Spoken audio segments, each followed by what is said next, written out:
जय माता की दोस्तों। माता रानी की कृपा आप और आपके पूरे परिवार सदा और सर्वदा बनी रहे। दोस्तों, आपका स्वागत है अपने channel my lovely home and garden में।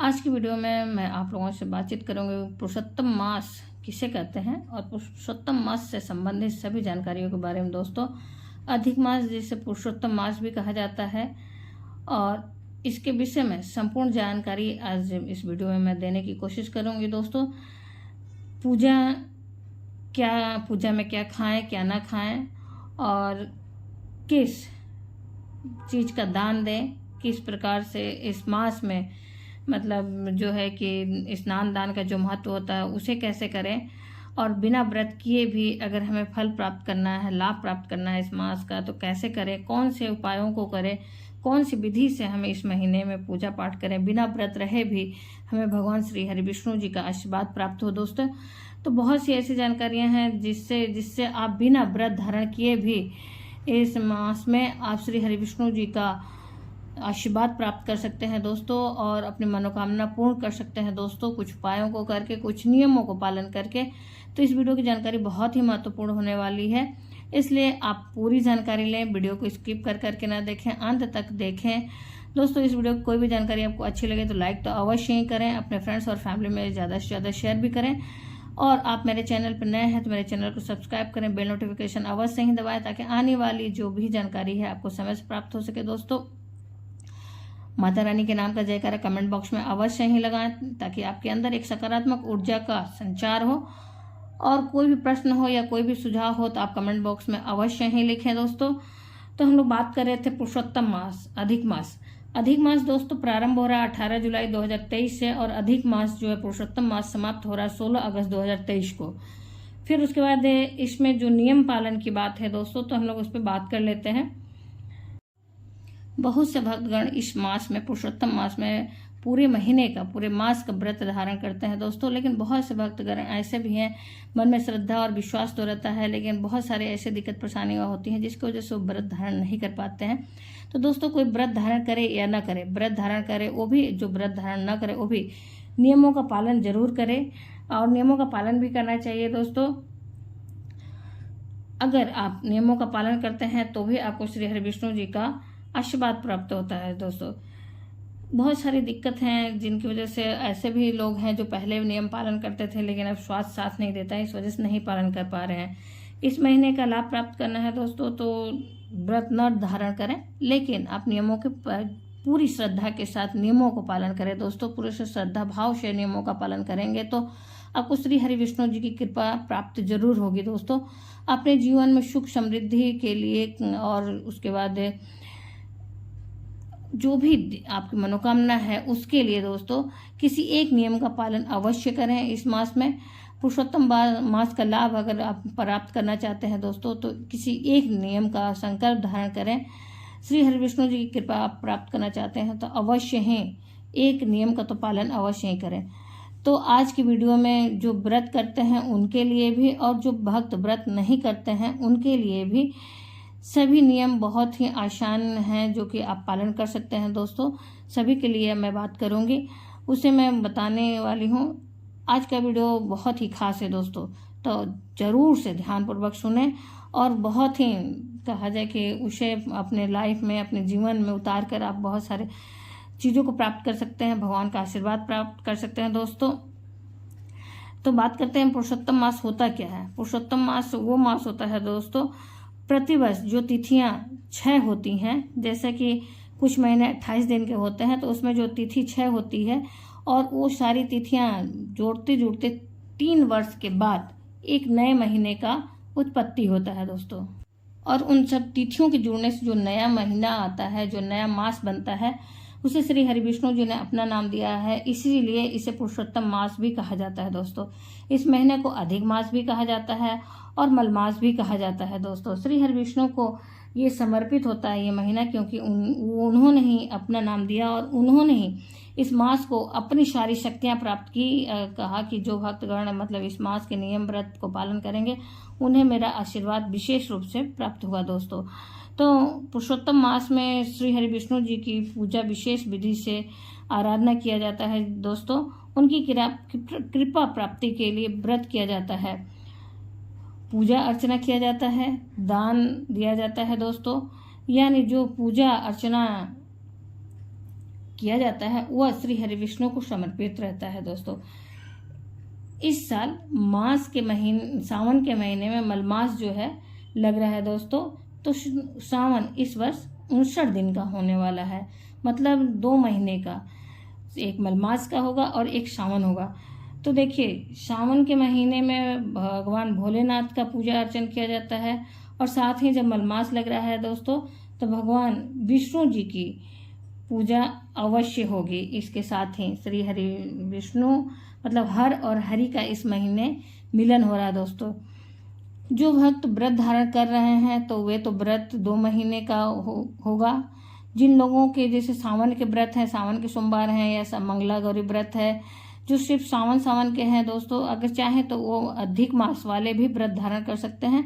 उनकी ये पूर्णतः इच्छा पर निर्भर करता है, उनके ऊपर ये आधारित होता है कि वो सिर्फ सावन का करेंगे या फिर अधिक मास वाले भी करेंगे। उनकी श्रद्धा पे ये निर्भर करता है। वो चाहे तो दोनों का ही कर सकते हैं, चाहे तो सिर्फ 18 जुलाई के पहले तक के जो भी मतलब व्रत पड़ रहे हैं सावन वाले वो सब करें, फिर लास्ट में अंत में जो सावन के व्रत पड़ रहे हैं तो वो कर सकते हैं।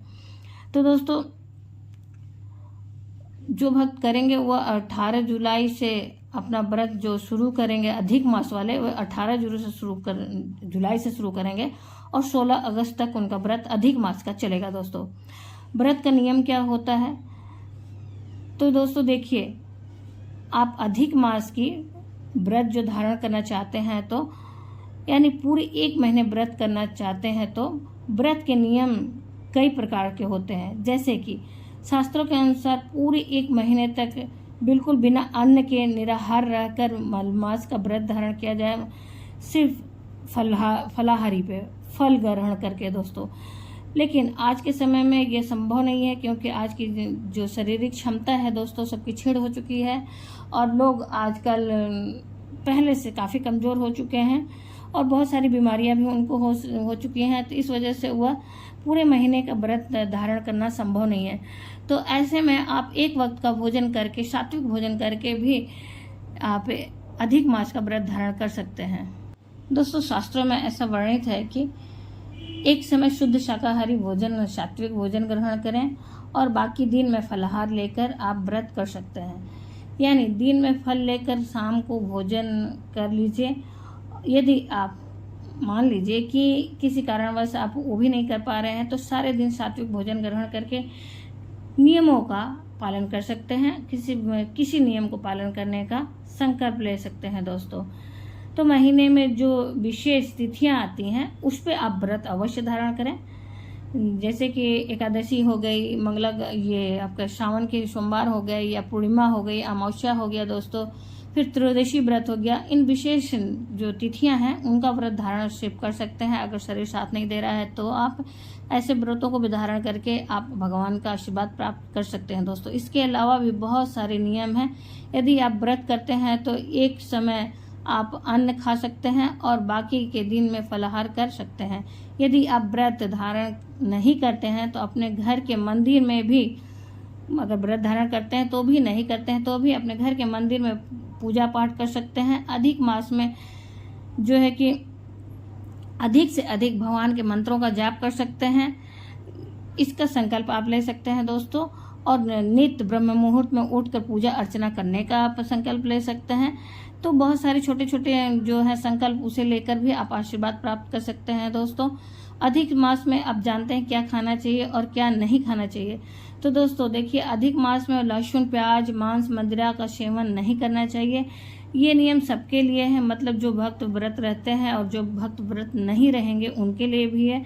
पुरुषोत्तम मास में लहसुन, प्याज, मांस, मदिरा का सेवन नहीं करना चाहिए दोस्तों। यदि आप व्रत कर रहे हैं तो भी और नहीं कर रहे हैं तो भी, इस बात का विशेष ध्यान रखें। और इसी प्रकार से जैसे चावल के माड़ हो गए वो नहीं खाना चाहिए। और चावल बनने के बाद जो पानी निकलता है दोस्तों उसे ही माड़ कहा जाता है। सुबह शाम का भोजन नहीं ग्रहण करना चाहिए। खाना को गर्म करके नहीं खाना चाहिए। उड़द की दाल, मसूर की दाल, राई, मूली नहीं खाना चाहिए दोस्तों।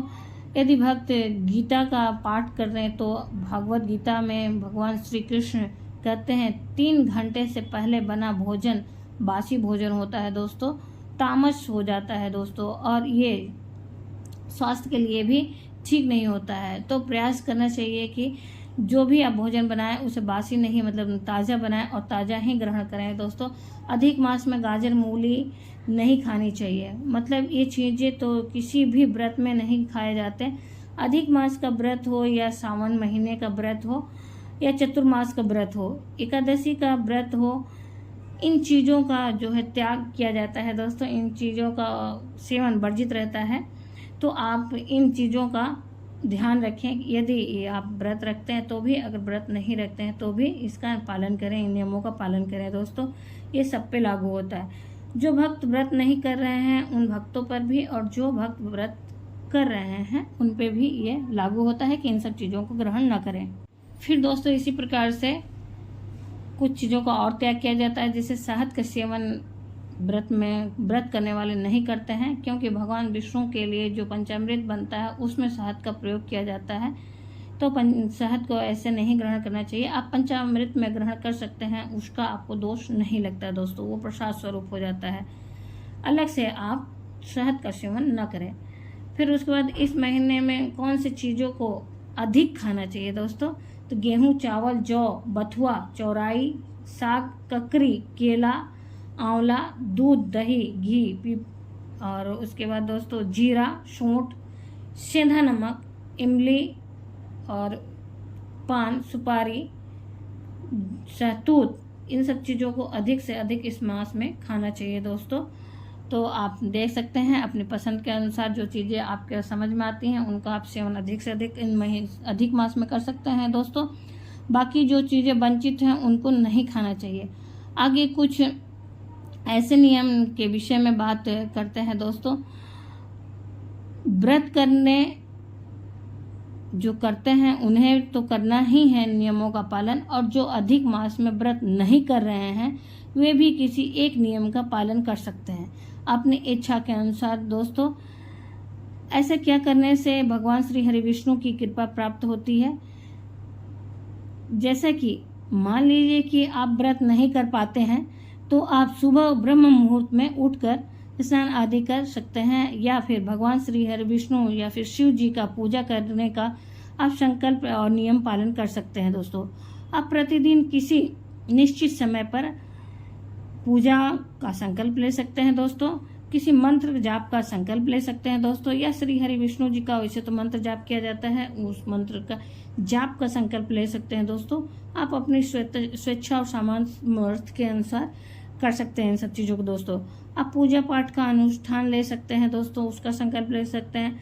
अब बात करते हैं दान के बारे में दोस्तों, क्योंकि इस महीने में दान का भी बहुत अधिक महत्व होता है। आप किन किन चीज़ों का दान और कब कर सकते हैं, तो देखिए दोस्तों, अधिक मास में भगवान श्री हरि विष्णु जी को दीप दान करने का बहुत अधिक महत्व माना गया है। चाहे तो घर में या फिर आसपास कोई मंदिर हो तो वहाँ आप प्रतिदिन दीप दान कर सकते हैं। घर में दीप दान कर सकते हैं दोस्तों। घर के मुख्य द्वार पर अपने पितरों के निमित्त भी दीप दान कर सकते हैं दोस्तों। भगवान श्री हरि विष्णु की कृपा पाने के लिए भी आप दीप दान कर सकते हैं। माता लक्ष्मी की भी कृपा पाने के लिए आप दीप दान कर सकते हैं दोस्तों। तुलसी के पास या किसी भी देव वृक्ष के पास प्रतिदिन दीप दान करने का भी आप संकल्प ले सकते हैं दोस्तों। ध्वजा दान करने का भी आप विशेष लाभ प्राप्त कर सकते हैं दोस्तों। इस मास में ध्वजा दान करने का भी विशेष महत्व होता है।